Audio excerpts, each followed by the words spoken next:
Hello students, I am Dr. Umesh Bansod from the Department of English, J.M. Patel College, Bhandara, Maharashtra. Today we are discussing the world famous poem by Oliver Goldsmith, The Village Schoolmaster. 17वीं और 16वीं शताब्दी में जहां England में बच्चे schools में churches में पढ़ने जाते थे, गांव के बाहर के स्कूल गुरुकुल जैसी व्यवस्था जहां बच्चे सिर्फ छुट्टियों में घर वापस आते थे, ये उन दिनों की कहानी है जहां पर बच्चे स्कूल में अपने टीचर के साथ पढ़ते थे और वहीं पर रहते थे। विलेज स्कूल मास्टर में ओलिवर गोल्डस्मिथ अपने ऐसे ही एक टीचर के बारे में यहाँ इस कविता में चर्चा करते हैं, जिनके हर एक वर्णन को उन्होंने अपनी यादों में संजो कर रखा है। ओलिवर गोल्डस्मिथ इस कविता के माध्यम से अपने टीचर का यथोचित शब्दों में वर्णन करना चाहते हैं।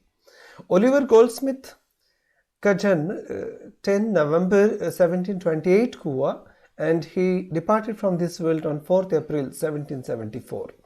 He was an Irish novelist, playwright and poet who is best known for his novel The Vicar of the Wakefield, which was published in 1766. His pastoral poem. Oliver Goldsmith अपने नॉवेलिस्ट प्लेराइट के तौर पर जाने जाते हैं और the विकार of Wakefield के लिए वो ज़्यादा जाने जाते हैं। ये नॉवेल बहुत फेमस हो उनका। जिस पोएम की हम बात कर रहे हैं, द विलेज स्कूल मास्टर, ये द डेजर्टेड विलेज जो 1770 में एंथोलॉजी पब्लिश हुई थी, वहाँ से ली गई है। And his plays the good natured man published in 1768 and she stoops to conquer 1771. The first performed in 1773. These are some of his important contributions. जिस पोएम को हम पढ़ना चाहते हैं, उस पोएम को भी हम जानने की कोशिश करते हैं।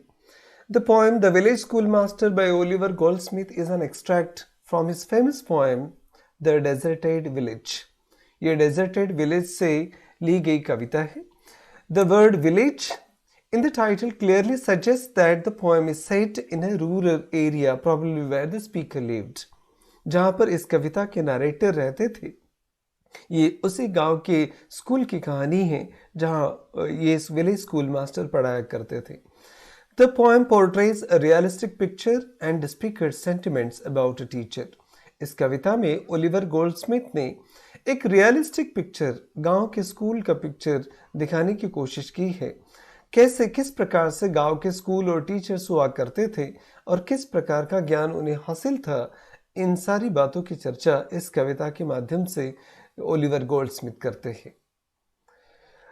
जिन सवालों का हम पीछा करने वाले हैं, जिन सवालों को हम जानने की कोशिश करने वाले इस कविता के माध्यम से, पहले उन्हें भी समझ लेते हैं। कुछ क्वेश्चंस इस प्रकार से एग्जामिनेशन में आ सकते हैं। Describe the character of the village school master. What do you learn about the village school and its pupils from the poem? कुछ और छोटे सवाल भी पूछे जा सकते हैं। Where was the school? How was the village schoolmaster? How were the children in the school? How did students laugh in the class at teachers' jokes? What different skills did the teacher have? Write about the power of argument of the village schoolmasters. These are some of the important questions which will pave the way for us to study the poem in a proper way. इन सवालों के माध्यम से अब हम कविता को जानने की कोशिश करेंगे और कविता के माध्यम से इन सवालों के जवाब भी ढूंढेंगे। यहाँ से ओलिवर गोल्डस्मिथ अपनी बात को कहना शुरू करते हैं। Beside yon straggling fence that skirts the way, कुछ शब्द आपको अटपटे से नए लगेंगे। ये पुराने इंग्लिश में इस प्रकार के शब्द यूज किए जाते थे। Beside yon straggling fence that skirts the way, straggling का मतलब होता है irregular, अस्ताव्यस्त तरीके से। That skirts go round, goal goal compound का होना।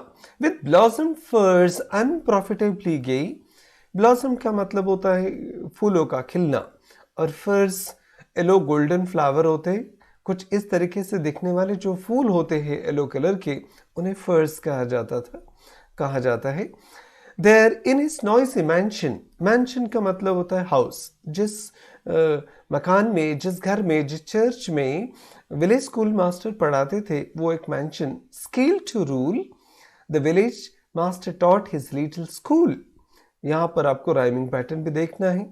The poets stand at a distance and shows us the place where the school was. एक दूरी पर खड़े रहकर ओलिवर गोल्डस्मिथ हमें उनका स्कूल दिखा रहे हैं। ही शोज द फेंस, उस कंपाउंड को दिखा रहे हैं जो इर्द गिर्द अस्त-व्यस्त तरीके से फैला है।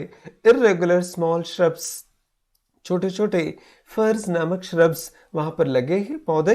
द बॉर्डर द फेंस, और इन्हीं पौधों के द्वारा उस स्कूल का एक बॉर्डर, एक कंपाउंड बनता है। The road leads to the school building, जिस रास्ते पर ओलिवर गोल्डस्मिथ स्कूल को दिखाना चाहते हैं, ये वही रास्ता है जो स्कूल की तरफ जाता है।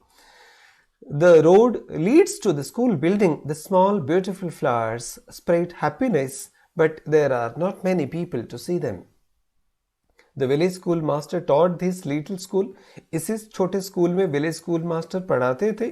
बहुत सारे फर्स, फ्लावर्स वहाँ पर खिले, पर उन्हें देखने के लिए कोई वहाँ पर है नहीं। बहुत कम लोग उस रास्ते से आना जाना करते हैं।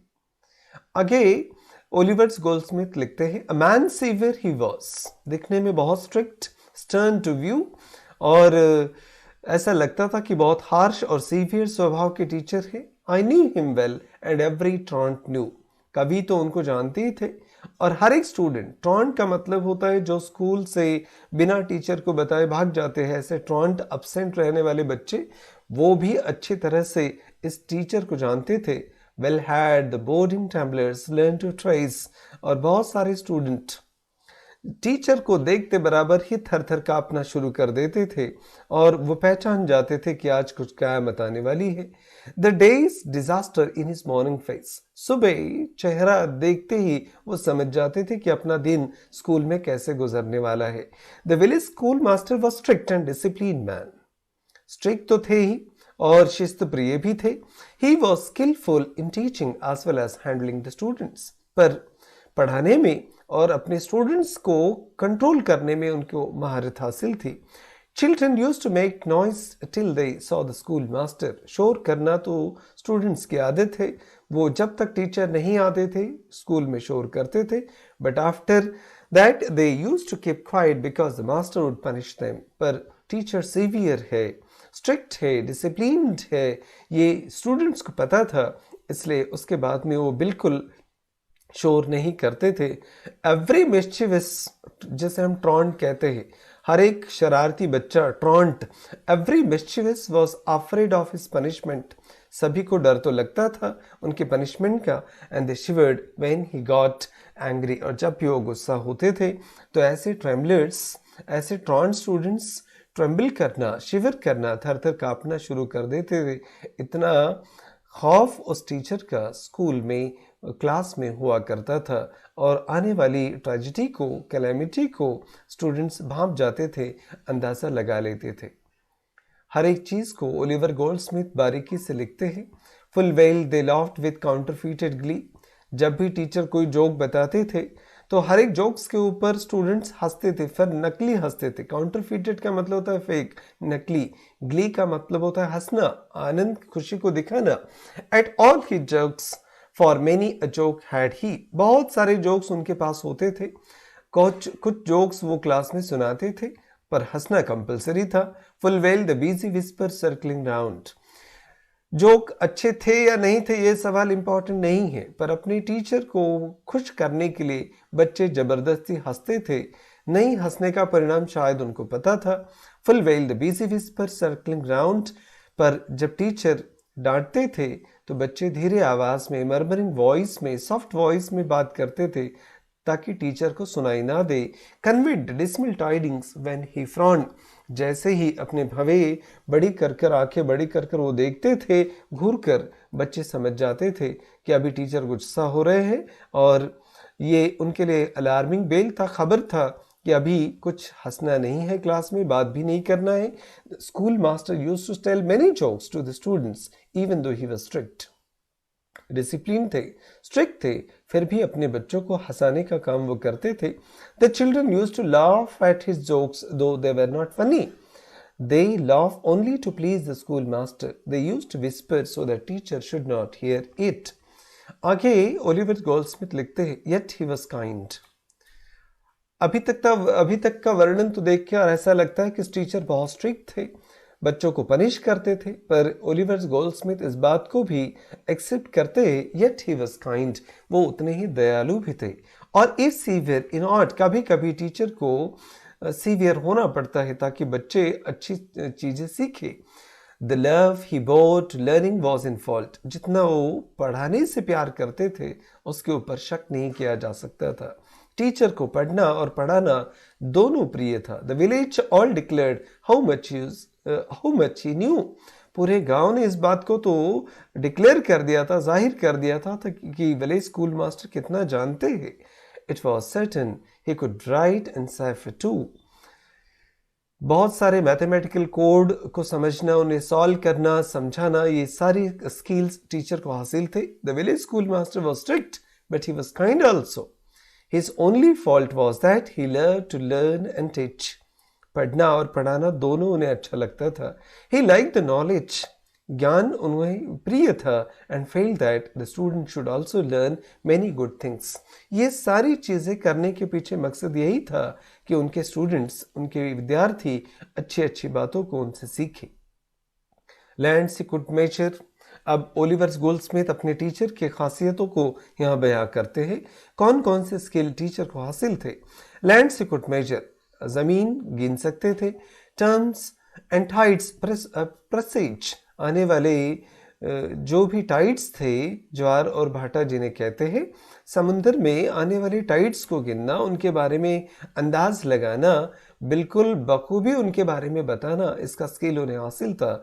And even the story ran that could gauge. और कुछ लोग तो ऐसे भी बातें करते थे कि गोल वेसल्स के, जो लिक्विड से भरे वेसल्स होते हैं, उनको गिनने की क्षमता, उसके मेजरमेंट की क्षमता भी उनके पास थी.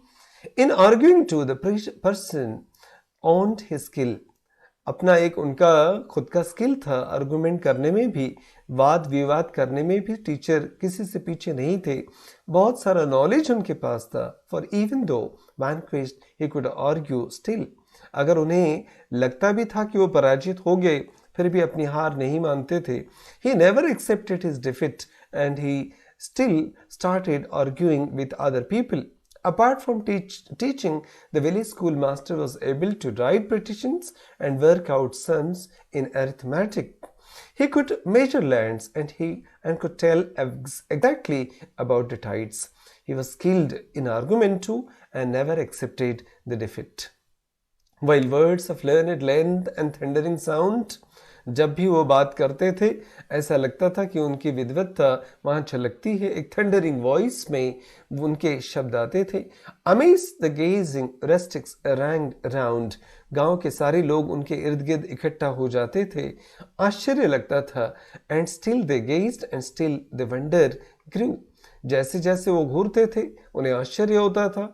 एक व्यक्ति के पास इतना नॉलेज, इतना ज्ञान कहाँ से आता है.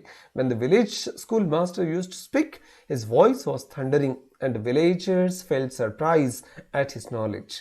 All the villagers used to gather around him. They were amazed at his wisdom. उनके ज्ञान के बारे में उन्हें हर बार आश्चर्य होता था. That one small head could carry all he knew. इतने छोटे से दिमाग में इतना सारा ज्ञान कहाँ से आता है. But past is all fame. The very spot where many a time he triumphed is forgot. The villagers were amazed and thought, how could one single man have so much knowledge? The village school was spot of his victory. ये village school उनके जीत का एक केंद्र था. School में उन्हें कोई पराजित नहीं कर सका था. वो हमेशा अपराजित रहे. Everyone respected the school master. हर एक व्यक्ति, हर एक बच्चा अपने टीचर को रिस्पेक्ट करता था.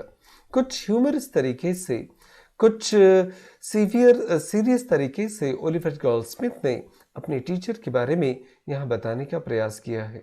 Thank you very much. Let us hope that this discussion will help you to understand the village school master in a proper way, and definitely this poem will also help you to remember your teachers of your school days. बचपने में जिन school teachers ने आपको nurseries KGs में या छोटी class में पढ़ाया, वो टीचर्स यकीनन इस कविता के माध्यम से आपको याद आएंगे. Thank you very much for listening and watching this video.